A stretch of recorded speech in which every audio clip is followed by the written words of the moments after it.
A vast, silent armada, the hegemony's third annihilation fleet, emerged from the cold void of space. Their arrival was heralded by a rippling tear in the fabric of space-time itself. The Vorian fleet, a masterpiece of cold logic and perfect design, spanned the horizon like a metallic shroud. More than 10,000 vessels, their obsidian hulls absorbing all light, moved with the absolute precision of a single consciousness. From the massive planet killers to the sleek, silent destroyers, every ship moved in a perfect choreographed display of dominance. At the heart of this flawless armada, aboard the flagship Arbiter of Will, High Sentinel Zorkan stood on the observation deck.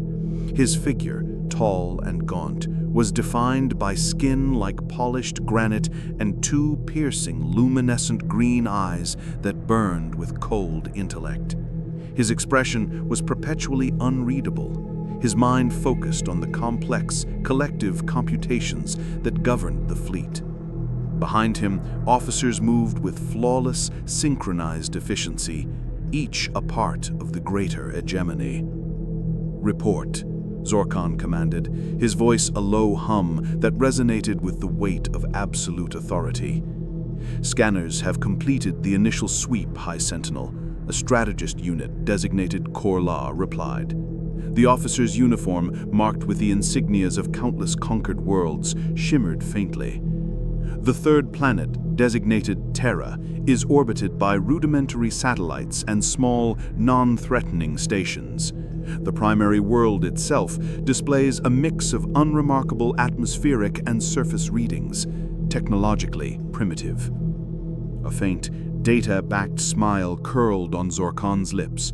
He turned to face a holographic projection of Terra, which rotated slowly before him, its blues and greens a vibrant, chaotic contrast to the surrounding void. Primitives. The stories were indeed myths. Behind him, the assembled officer units exchanged quiet, calculated nods. The whispers of humanity's reputation, a nuisance in the hegemony's chronicles, were being proven false. "Strategist Korlar," Zorkan commanded, his voice taking on a mocking, analytical edge. "Do you recall the tales of these humans, their supposed savagery, their illogical strategies? How they once bested entire fleets despite being outmatched?" A ripple of data laughter echoed through the command deck. Korlar inclined his head, his multifaceted eyes showing a flicker of amusement. "Legends, High Sentinel, the fictions of fearful minds." "Indeed," Zorkan chuckled darkly. "If this is the peak of their so-called power, then Terra shall fall like countless worlds before it. The hegemony will be pleased." The command deck hummed with approval as Zorkan turned back to the holograms, which now displayed tactical overlays of the solar system. The outlines of Terra's orbital infrastructure were laughably thin, barely worth the tactical analysis. "Our approach will be systematic," Zorkan declared, his tone sharp and commanding. "Primary dreadnoughts will maintain position in the rear.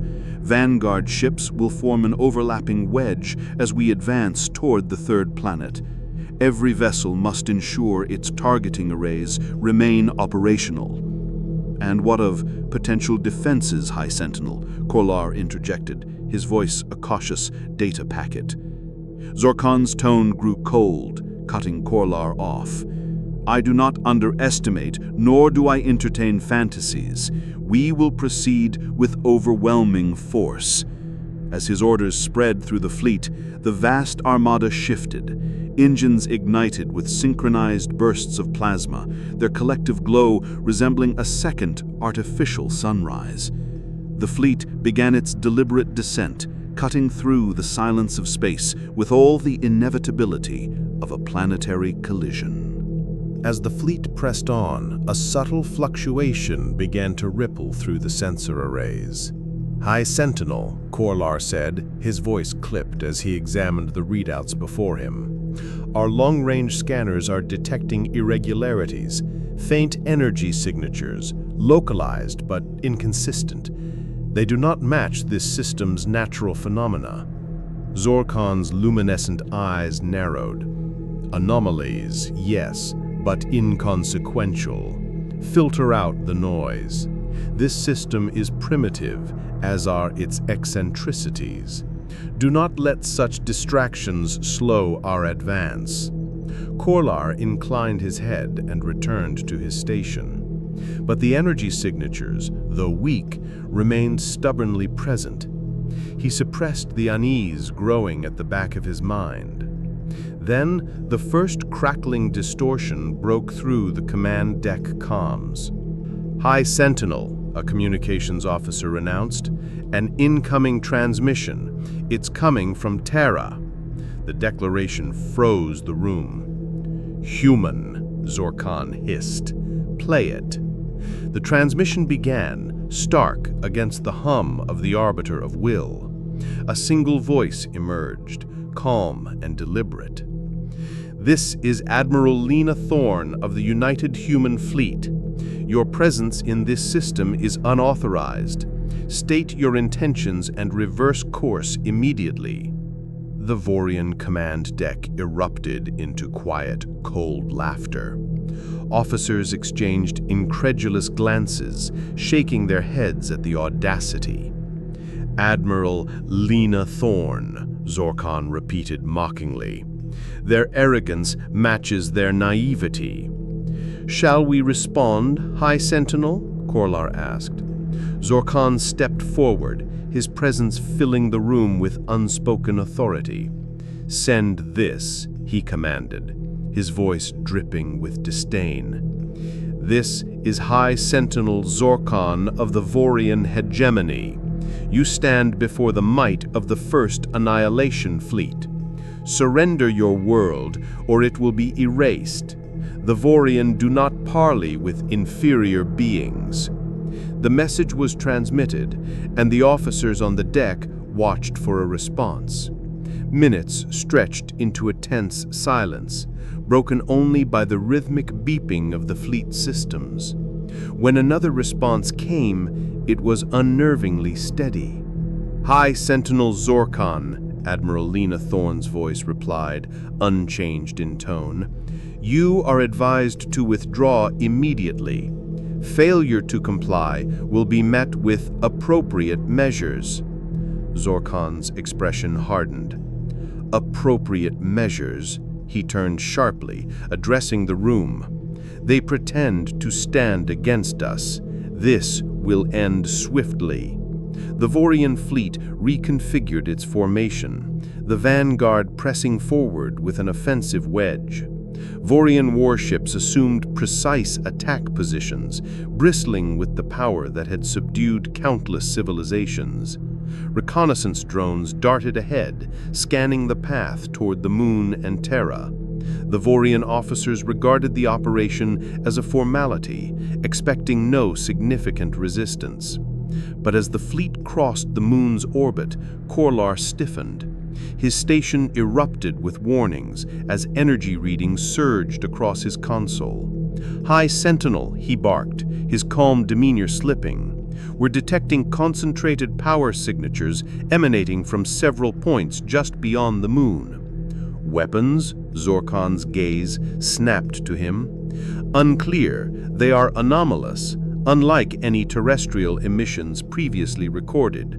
Before Zorkan could respond, the comms buzzed with an update from one of the Vanguard commanders. "High Sentinel, our forward sensors are encountering significant interference. Long-range targeting systems are degrading." A sudden pulse of static cut the transmission short. The bridge fell silent. "Re-establish contact with the Vanguard," Zorkan ordered. Korlar's claws moved swiftly over his console, attempting to compensate for the interference. "Wait," his voice dropped.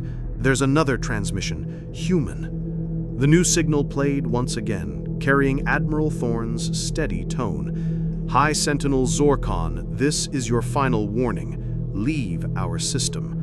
The Vorian command deck descended into chaos as officers barked reports of failing scans, fragmented sensor feeds, and the inexplicable persistence of the energy anomalies. Zorkon's frustration grew. "Enough," he bellowed. "Reinforce the Vanguard's formations. Prepare for engagement." Korlar hesitated.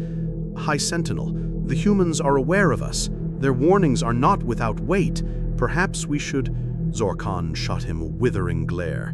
"Do you question the hegemony's supremacy, strategist?" "No, High Sentinel," Korlar replied, swallowing his protest. Zorkon turned back to the projection of Terra. Its serene beauty was infuriating, a silent affront to his authority. "We will show them the cost of defiance." As the Vorian fleet moved into its final approach, a burst of light erupted from the void near their right flank, followed by a deafening detonation. The Arbiter of Will trembled slightly as shockwaves rippled through the formation. On the central projection, a cruiser in the Vanguard disintegrated. "Report," Zorkon demanded, his voice reverberating with fury. "High Sentinel, multiple impacts on the Vanguard. We've lost 6 cruisers and 3 escorts. Origin unknown," Korlar shouted, his calm demeanor slipping. The bridge descended into chaos. Tactical screens flashed red as more Vorian ships were struck. High-velocity projectiles, trajectory unclear, sources unidentified. Zorkon's features hardened as dozens of ships were obliterated in seconds. Strategist Korlar, find the source of these attacks and eliminate it. Korlar's collas trembled as he worked. "High Sentinel, the attacks are coming from multiple directions, but the exact points of origin remain obscured." "Obscured by what?" Zorkon's tone was venomous. "Stealth technology, High Sentinel, advanced, far beyond what we anticipated." Another explosion rocked the fleet. The projections showed the destruction spreading. Support vessels and supply carriers were obliterated in precise strikes. Zorkon stared at the screen, his mind numb. The humans were not fighting. They were toying with them. It was not a battle. It was an ambush. "Pull back the Vanguard," Zorkon commanded. "Reorganize the fleet into defensive clusters." But as they moved, another wave of devastation tore through their ranks.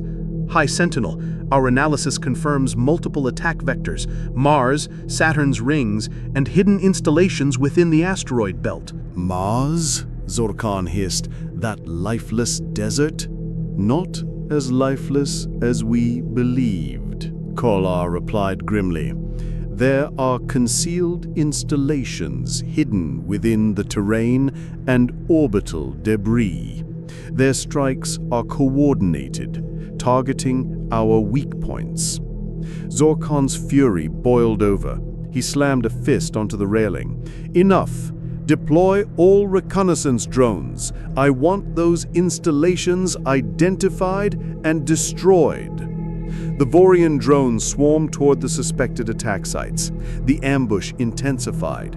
High-velocity projectiles, dense and sharp as meteoric fragments, sliced through the fleet. Energy beams lanced out from hidden locations, carving through shields and hulls as if they were paper. The air in the command deck grew suffocating with tension. "High Sentinel," Korlar said, his tone edged with urgency. "Their strategy is clear. They are dismantling our forces systematically, exploiting our confusion." "Then counter it," Zorkon snapped. Korlar shook his head. "Without clear targets, we cannot." Zorkon's eyes burned with rage. He turned to the projection of Terra, its serene beauty mocking him. "These humans are cowards, hiding in the shadows." "High Sentinel," Korlar interrupted, his tone tinged with urgency. "This is not mere trickery. It is precision, calculated and methodical." "Then we will burn their strategy to ash," Zorkon declared. "Redirect all firepower to Mars and Saturn's rings. Obliterate the sources of these attacks." The Vorian fleet complied, but the attacks did little to stem the human strikes. The hidden installations remained operational, their position cleverly concealed. High Sentinel, Korlar's voice grew more frantic. Their countermeasures are adaptive. They're masking their true positions. Zorkan gritted his teeth, his once unshakable confidence now tinged with doubt. The humans had drawn him into a battle he could not control. High Sentinel, Korlar said, his voice quieter now. We must reconsider our approach. The losses are unsustainable. You suggest retreat? Zorkan's voice was a low growl. No, High Sentinel, Korlar replied, though his hesitation was palpable. But if we continue like this, the fleet will be destroyed before we reach Terra. No, we press on. The hegemony does not falter. As the Vorian fleet limped closer to Terra, their formation a shadow of its former glory, the human strategy became clear. They would not meet the Vorian head-on. Instead, they would bleed them dry, one calculated strike at a time. When the attacks finally seemed to subside, Zorkan's voice cut through the tense silence. Reports! What has happened to my fleet? Korlar stood rigid at his station. High Sentinel, we've lost approximately 1/3 of our forces. Cruisers, support vessels, even supply carriers. The command deck was a scene of barely contained chaos. Zorkan surveyed the holographic displays. The fleet was battered, its formations disrupted, but the hegemony did not retreat. Strategist Korlar, Zorkan snapped, reorganize our forces, cluster formations with interlocking shield arrays. We will crush these vermin. The Vorian fleet shifted, their ships pulling into tighter configurations. The once pristine precision was gone, replaced by a defensive stance born of necessity. Deploy drones, Zorkan commanded. Sweep every inch of this system. I want these insects found. Their efforts bore fruit. High Sentinel, an officer announced, we've located a significant installation near Saturn. Large energy output, likely a central command hub. Destroy it, Zorkan commanded, his voice cold and resolute. A contingent of frigates broke away from the main formation, and the human base, concealed within the rings of Saturn, erupted in a series of violent explosions. But the humans had anticipated the attack. As the Vorian fleet celebrated, another barrage struck from an unexpected direction. Terra's orbit. Hidden platforms disguised as debris fields revealed themselves in a blaze of fire. Ambush, Korlar shouted. The humans anticipated our movements. The fleet reeled under the renewed assault. We cannot sustain this, Korlar said, his tone edged with urgency. Their strikes are too coordinated. Zorkan's fists clenched. His carefully laid plans were unraveling. Enough. Withdraw the fleet to high orbit, regroup, and prepare for a final assault on Terra. As they retreated, his gaze remained fixed on the holographic projection of the planet. This is far from over, he murmured. They will pay for every insult, every strike, and every loss. The hegemony will not falter. With his fleet battered and outnumbered, Zorkan made a final desperate decision. Deploy the Annihilator, he commanded. The Vorian Empire's most devastating weapon, a planetary-scale beam of pure energy, began to charge. Its existence was a statement of absolute power. High Sentinel, the Annihilator is calibrated for planetary destruction, Korlar said, his voice trembling. If it's deployed against Terra, do you question my command? Korlar swallowed his objections. The weapon fired. An impossibly wide, devastatingly focused beam of pure energy erupted from the flagship, surging forward with blinding speed. The Vorian officers watched in awe, confident no world could withstand its might. But as the energy wave reached the outer edge of Terra's orbit, it faltered. The beam shattered, splintering against an invisible barrier. An impenetrable shield, a lattice of golden light, rippled into view. Within seconds, the energy wave's fury had dissipated, leaving Terra untouched. The command deck fell silent. "Impossible," Zorkan muttered. "The shield is generating adaptive energy signatures, High Sentinel," Korlar said. "This is beyond anything in our databanks." Before Zorkan could issue further orders, the void was alive with movement. Human fleets, far more numerous and coordinated than anticipated, surged into view. Their sleek battleships, bristling with weaponry, had established a full encirclement. Zorkan watched, his face a mask of disbelief. He had not been fighting a primitive civilization, he had been fighting a meticulously laid trap. A final transmission came through. High Sentinel Zorkan, Admiral Thorne's voice filled the command deck. Calm and resolute. "You were warned. This is your reckoning. Withdraw now or be annihilated." Zorkan stood motionless. He could feel the eyes of his officers on him, their confidence shattered. He had gambled everything on a single flawed assumption, and he had lost. The Vorian fleet was broken. Their strength, their arrogance, their very logic had been shattered by a force they had dismissed as a myth. With a cold final calculation, Zorkan issued his last command. "Signal the fleet. We retreat." He had learned the terrifying truth. Against the illogical and unyielding spirit of humanity, even perfect logic was a weapon with no defense.